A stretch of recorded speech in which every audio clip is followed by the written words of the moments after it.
Go from basic to branded, the ultimate website and brand checklist for building a recognizable brand online. Now, you can use this checklist as a way to check off the things that you need to do to build your brand online. And you can also use it to self audit your brand from time to time.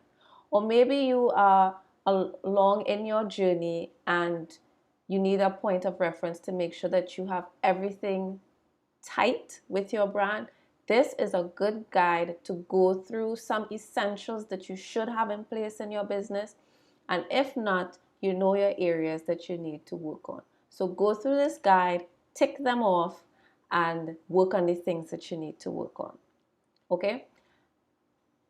Now, the link is in the show notes so that you can download your own copy that you can print out and actually literally check off and use it as a checklist and follow through with this podcast.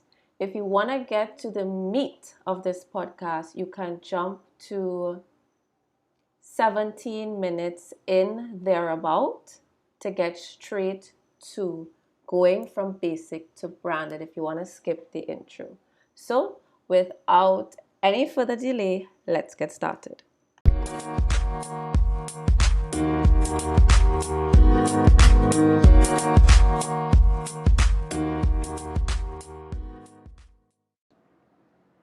Hey guys, welcome back to Tea Time, the podcast with myself, Cassia Marina, fondly known as the Branding Queen.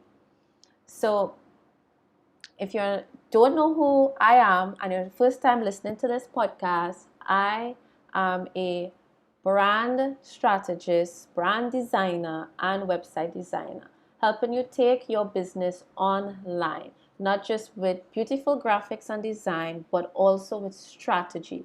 Because empty design, well, let me not say empty design, because design without a strategy really yields little results for your business. And I will get more into that in today's episode. So, coming off of episode number 9, which going forward, it was mainly geared towards the problems people face, mainly when it comes to getting paid here in Trinidad and Tobago. And it wasn't to alienate my wider audience of people who may live in the US, Canada, and anywhere else, but as a brand strategist, I understand the importance to also speak specifically to a specific target market. So, for example, you might be an entrepreneur who is a mom, but you may have specific tips for your female entrepreneurs. Not that you only serve women, you might serve both men and women, but ever so often you may have a piece of content that's geared towards a specific segment of your market. And so that is what episode number 9 was about. Not that this podcast on a whole is only for that specific segment, it's for anybody.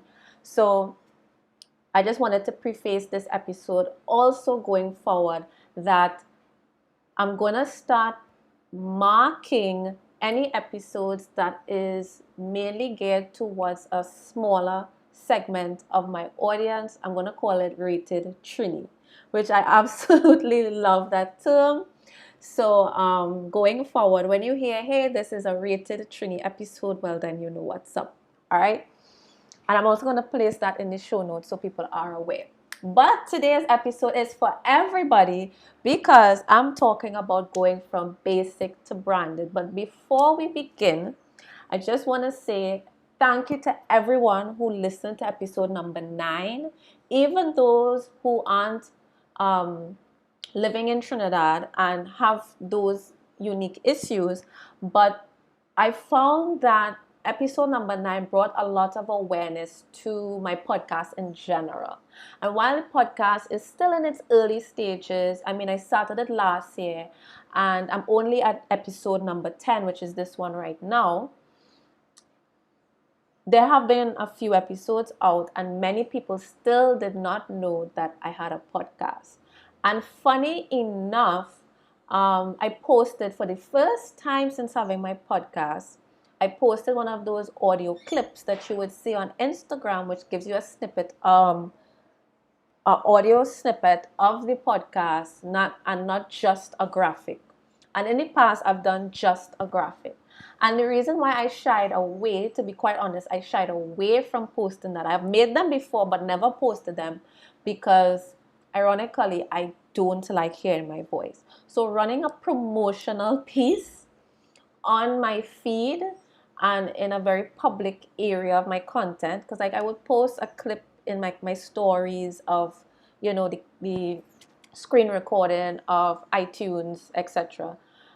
Actually putting it out there made me feel, you know how you squirm a bit when you put out something of your own and you just really don't want to put it out. I was just like, you know what, to hell with it. I'm posting it because so far I've been getting such a good response on how valuable the content has been from that episode, and by extension the ebook that was attached to that episode, that I was like, you know what, people need to hear this, and the more people that I can reach, the better. So with posting that, it confirmed that many people did not know that I have a podcast. So that was just confirmation that I need to not shy away and post the clippings and let people know what's up and what's going on. All right. So thank you so much for the great response to last episode number 9, and just the podcast in general. Like, I really, really, really do appreciate it. Okay. So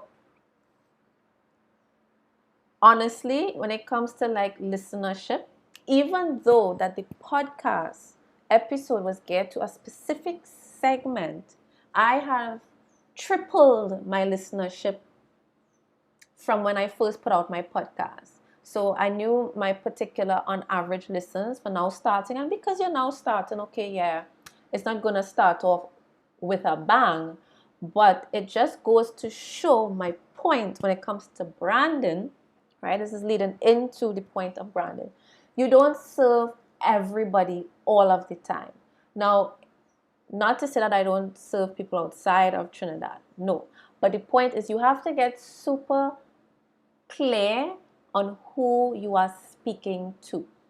And that's what I decided to utilize in that episode. It's like, okay, yes, I do serve everybody. Well, not everybody. My market isn't just in Trinidad. But for me to be most effective when it comes to narrowing down on a specific topic, I can't always generalize for the sake of reaching everybody. So sometimes I will talk about something that is geared towards a specific target market and it may not relate to local people. And then sometimes it would relate to people locally, meaning Trinidad and Tobago. So here's the lesson. I was able to triple my listenership by being super focused on a specific segment or target market's pain point. So again, if you are an entrepreneur serving both men and women, and let's say you're a coach, right? And you coach businesses who are 3 years in business, right? Because you're still gonna have a segment that you serve, but you have a smaller segment that these tips only apply to, which is moms. How can you, as not just a female entrepreneur, okay, yeah, so let's say you serve female entrepreneurs, but then not all of them are mothers. So you want to give tips with how to balance being a stay-at-home mom and running your business, right? That piece of content isn't put out there to alienate the other women who aren't, but it's just that today the topic is geared towards this specific target market.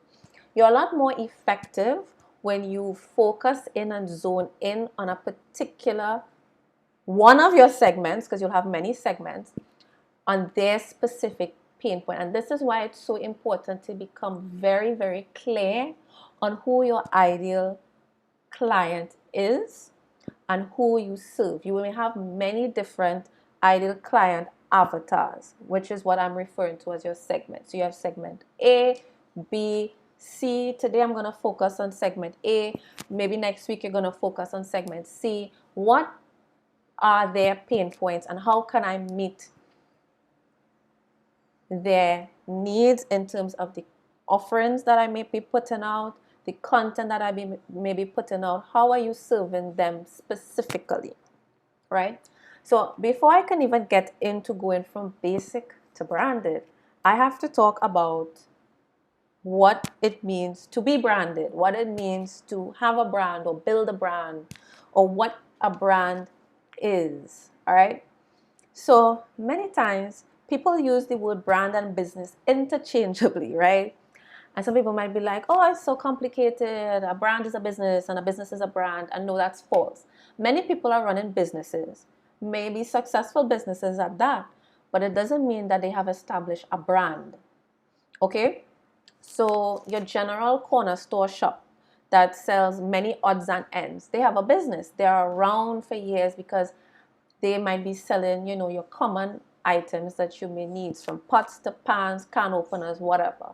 But to say that they have a known identity or a known brand, that's not the case. They just have a business. So if you just want to be just another business in the sea of businesses, that's all well and good. But if you want to be a brand where you are the go-to person in your industry or one of the go-to persons, then you're looking to build a clear brand or a brand identity, building an identity for your business, one that is specific to be known for a particular thing. All right. So a brand is many different things. And honestly, many times it's hard to define a brand in one clear nutshell. A brand is the way you look, the way you feel, like a feeling that you invoke. So, we always tend to use the definition of like Starbucks, or right? Instantly you have a feeling in mind. You know what to expect when you go to Starbucks. You know they're going to write your name because that's part of their brand experience. So branding is the experience that you give people. It's the way that you look. It's the way that you communicate with your audience. It's how they feel when they hear about your brand, see your brand, come in contact with your brand, how they feel when they leave your establishment. All of these things add to your brand. The visuals, as well as the messaging, as well as the voice. It all comes down to your brand voice, right? The language that you use, the way that you speak in all your communication is your brand. It adds and contributes to being to your brand. So brand identity is one aspect of it. And while it isn't the only thing, it does account for a large part of it because, again, you need to sculpt an identity. So one of the analogies that I love to use, but let me pause. All right. One of the analogies that I like to use is like this. You start off with a business or a business idea. All right. So you're a person, you have an identity because of the way that you walk, the way that you speak, your personality, your why am I getting tied down? But you know what I'm trying to say, right? Your characteristics, right? So you have that as an individual, as a person, you have an identity. When you were born, you were named, you get your birth paper, you have a face, you have a nose, you have eyes, and then as you grow up, you discover yourself, your likes, your dislikes, and your personal style. Brands are the same thing, except it's a fictional entity. You're not fictional, we're real. But a business is a fictional entity. You have this idea, you give it a name, just like your mom would have given you a name. And then great, you have this business. But how do you build a brand identity? You have this certificate of incorporation or your registration document, right? So as will be like the equivalent of your birth paper.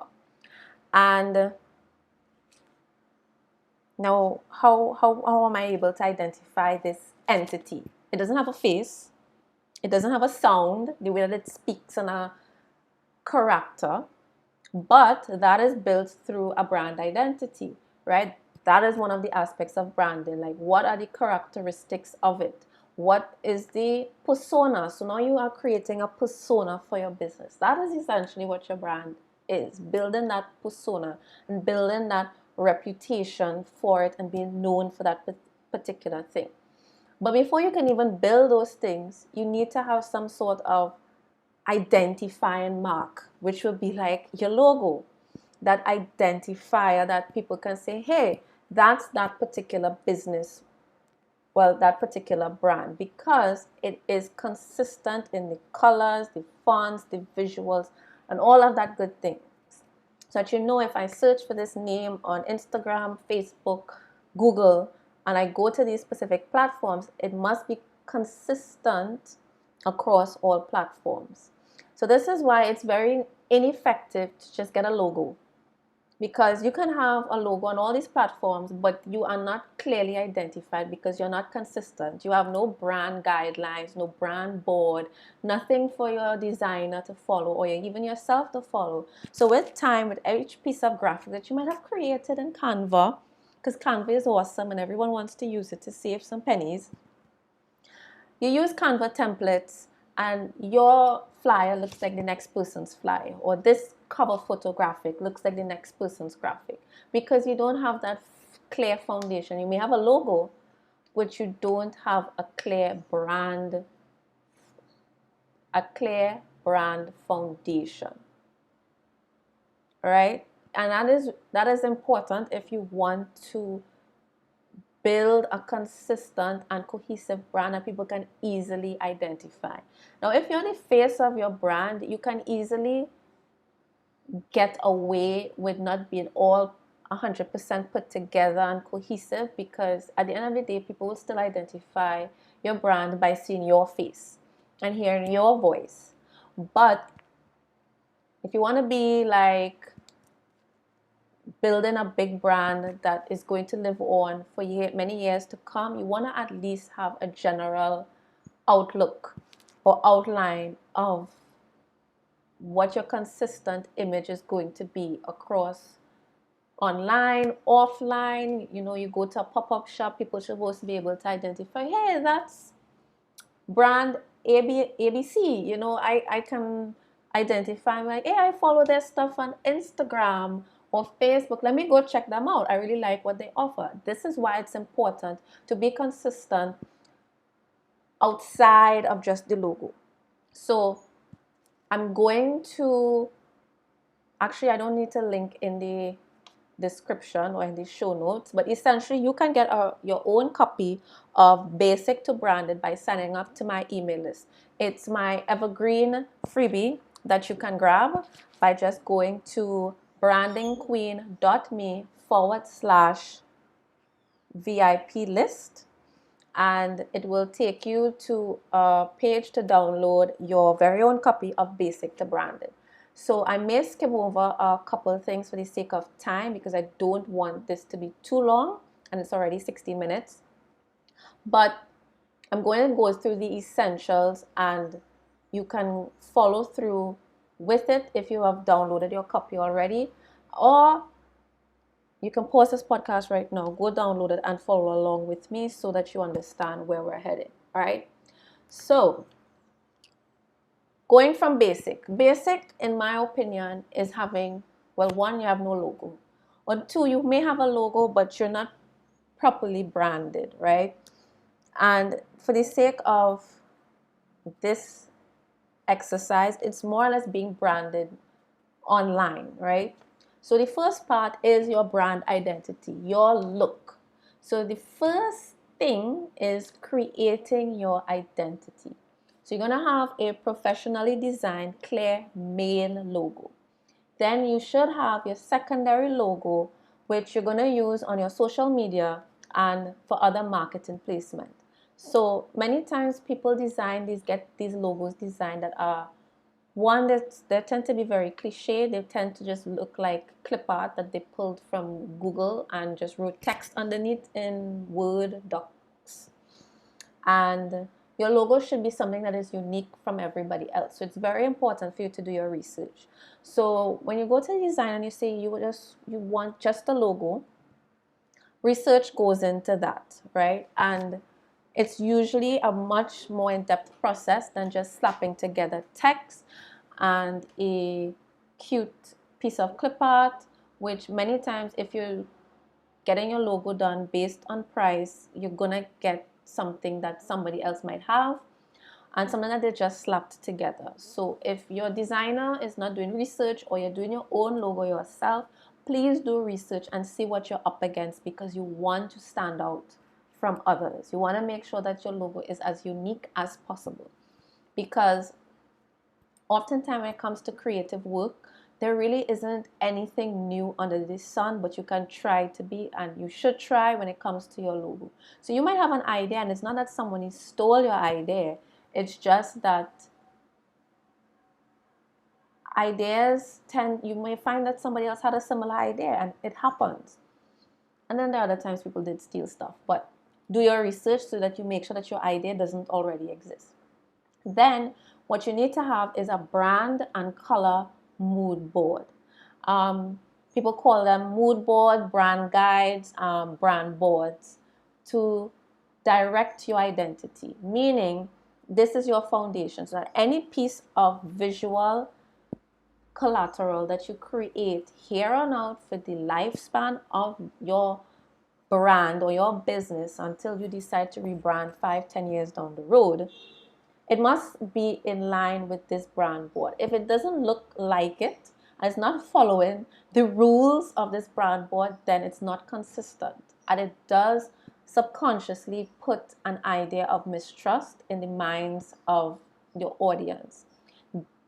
They may not even realize it, but they will move on to somebody else who seems to have it a little more together, right? So always make sure that you are consistent. A professional style guide notes your fonts, colors, and any pattern designs.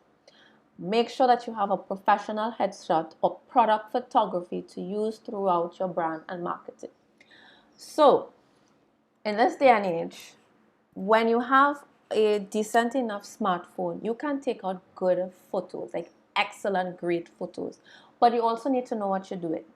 So please invest the time, right? You either have one of two choices when it comes to building your brand. Either you hire people to do the task, or you spend time teaching yourself how to do things on a professional enough level.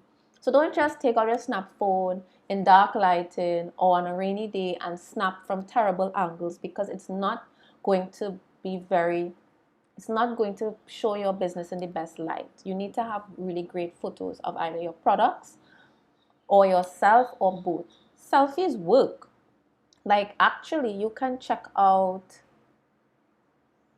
Liberty Edwards on Facebook. She's built a whole business around teaching people how to do a great selfie. So having a professional headshot does not instantly mean go run out and spend a ton of money on photography. Though that is ideal, and it's also fun to do. Having a brand photo shoot is fun. But again, this guide is to help you build your brand, whether you are bootstrapping or regardless of where you are on your journey. All right, so next you're going to craft your voice. This is where having a little bit of creative writing skills is needed. Remember, back in school, you would have done a bit of creative writing. Well, this is the real life, real world application. Get creative with writing your story, the art of storytelling. Now, I'm not going to go too in depth into the art of brand storytelling. I would leave that up to you to go do a little bit of Google research. Maybe in another podcast episode, I'll go more into brand storytelling, and I would, interview somebody who specializes in storytelling. I have two people in mind. If they're listening, they probably know it's them I'm speaking to. But write a bio that is concise and identifies your brand story, who you are, and what you provide.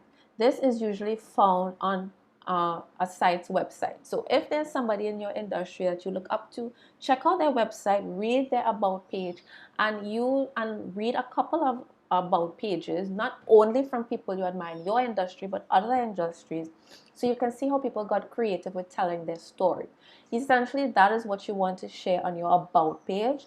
An about page does not have to be, well, I went to school here and I studied there. It's not about showing off your credentials, but it's about showing off your passion and what makes you unique, what makes you stand out from the next photographer or the next whoever in your industry. Like, what makes you special? This is where you show your passion and what makes you unique. Feel free to bring forward your personality in when you're writing this bio.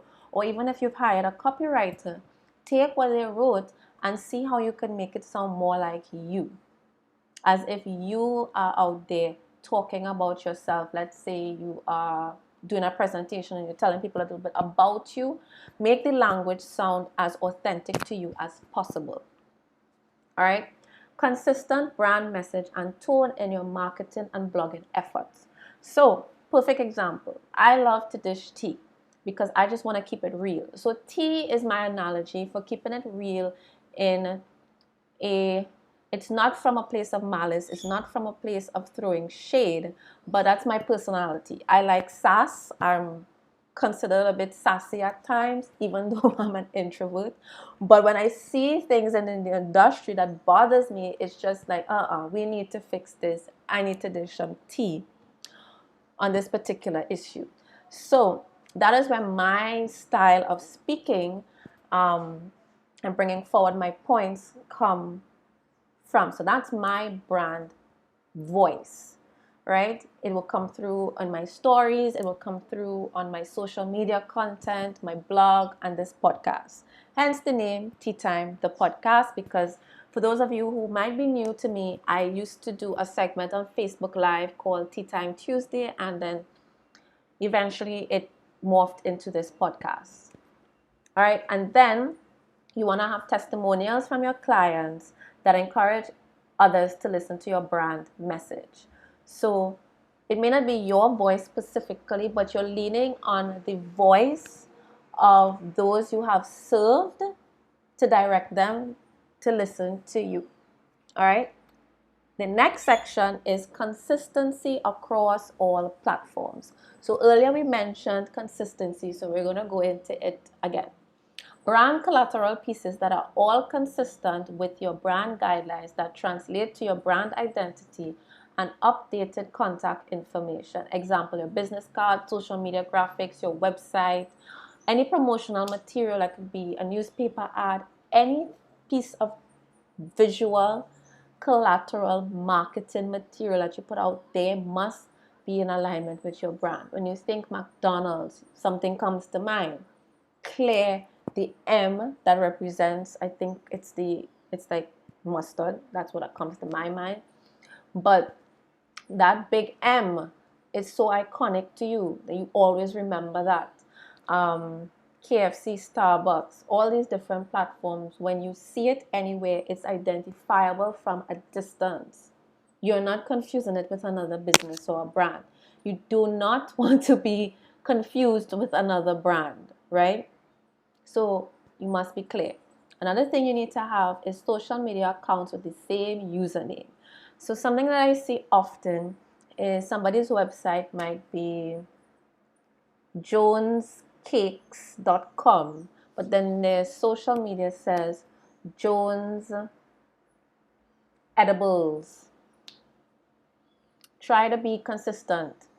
Their Facebook social media handle and their Twitter and their Instagram are all variations of Jones, and that is not being consistent. Then you get confused. Hey, is this the same business? Because there might be other Jones businesses, and then you're now confused trying to find the right place.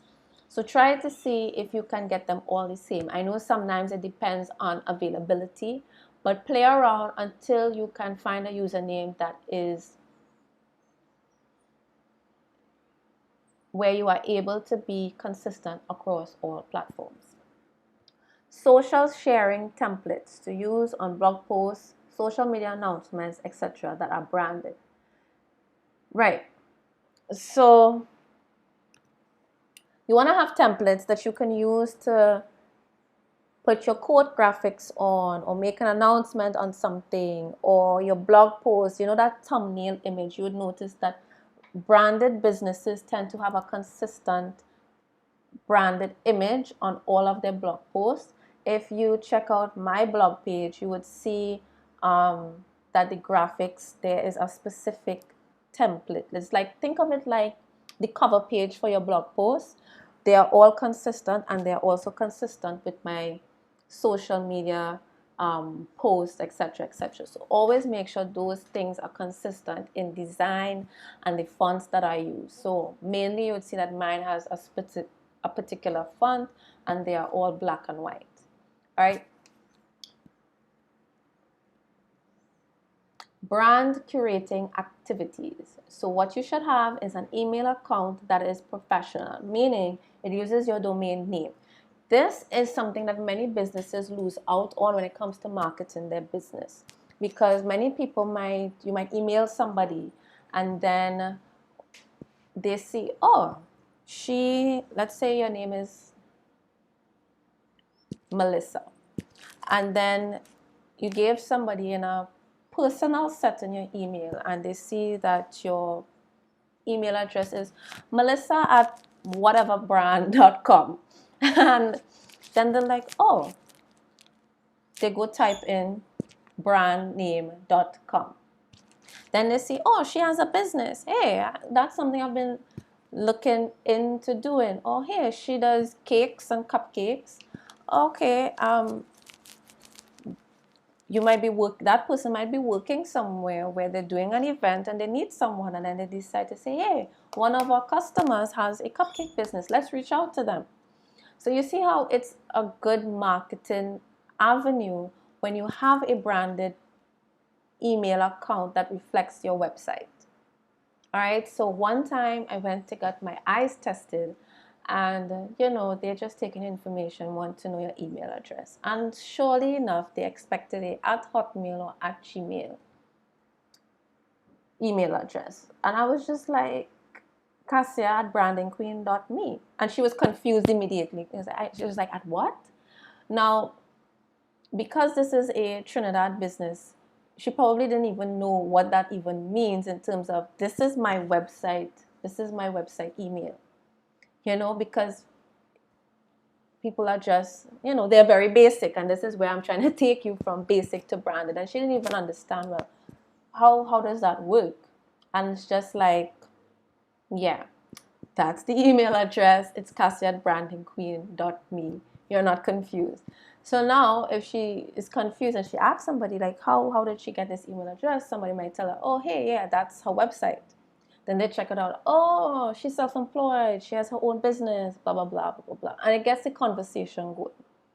Another thing you want to have for your brand is an email opt-in with a content upgrade, a free download that they can download from any one of your platforms. Most times it's from your website.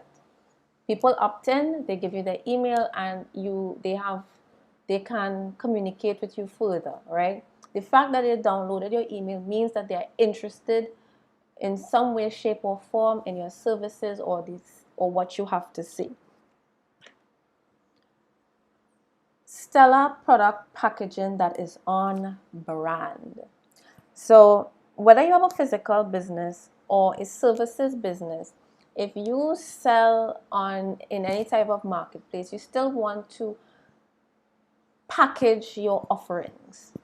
All right, you package your offerings in terms of, these are the packages that I have. It's important, even if you do custom work, it's important for you to have packages so that people have a place to start. Many people don't understand our industries that we work in and how it works and what they'll need. They just know, I want to hire an interior decorator to fix my place up and make it look nice. They don't know where to start, They don't know how many hours of your time or how it's structured. They just want to know, how much is this going to cost me? And many times people need custom work. Many times you can create packages around what you offer that may suit your ideal client. And not just your ideal client, but what do people need the most? How can I package this into something that's attractive? Packaging isn't just the visuals of, let's say, a bottle or packaging for a drink. Packaging is how you package your products as well as your services. And again, it should be in line and consistent with your brand identity that would have been outlined in your brand mood board or brand board. So this being a podcast, I can't show you what a brand board is. A brand board or brand mood board. Go on Pinterest and search brand board or brand mood board, and you'll see what a brand board should look like. Then you will have another brand activity would be getting clear on your policies, a very clear workflow, templates for when you need to hire help. If you have outlined templates of what help that you need, you can always have new people and don't worry about, okay, what do I need them to do again? But if you have a template of activities, let's say you do pop-up shows, okay, and you hire people on a need by need basis, or you're an event planner and you hire people on a need by need basis. You have a clear template of, okay, here's your task and responsibilities. This is what I need you to do. When you have that outlined in a document or even a video, you can say, here, take a look at this. This is what I need you to do. If you have any questions, let me know. That makes maintaining a consistent brand, and not just with the visuals, but in terms of your client experience, you make that consistent. So that's where it's like quality control. So if you look at like McDonald's or Burger King, in order for them to create the same burger over and over and over again, they follow a template or particular workflow in order to create a consistent brand experience. The next thing, branded email signature. Have a branded email signature. These are other touch points where people touch your brand. Something that clicks back to your website or your social media page or what you're working on right now. You might have an event. Put that in your email signature. Or you may have a particular freebie that's your focus right now. Or for example, you may have a podcast, something that you are regularly working on. Even though you're communicating with some people, they might not be aware that, oh wow, she has a podcast. Myself as a perfect example. Oh wow, she has a podcast. Let me go take a listen. All right. And then another thing you can have is an email opt-in with a freebie. Well, I mentioned the freebie, but with a discount code to your services. So this kind of also encourages people, hey, she's offering me a discount. Maybe I should go clothing. Clothing is always perfect for discount codes. People need clothes all the time. This person might just, at this point in time, needs an outfit for something and decided, hey, let me try them out. I'm already getting a discount. Let me give it a try. All right, so these are part one of your brand building activities. If you have any questions, feel free to send me a message on Instagram, comment on one of my latest posts on this podcast, or you can just email me at cassia@brandingqueen.me to give me your feedback on if this podcast was useful to you. So I've decided I'm going to break up this from basic to branded into two parts, just as this freebie is, because we don't have enough time to do part two, which is your online home. So that is it for today's podcast. Please share this with somebody if you got any value from it whatsoever. Let me know what you liked. If you have any questions, you can email me. And if you're interested in working with me, then head on over to my website at www.brandingqueen.me and we can set up a consultation call so that we can see how we can work together. All right, so enjoy the rest of your day and I will listen out for the next one. All right, part two will be coming up.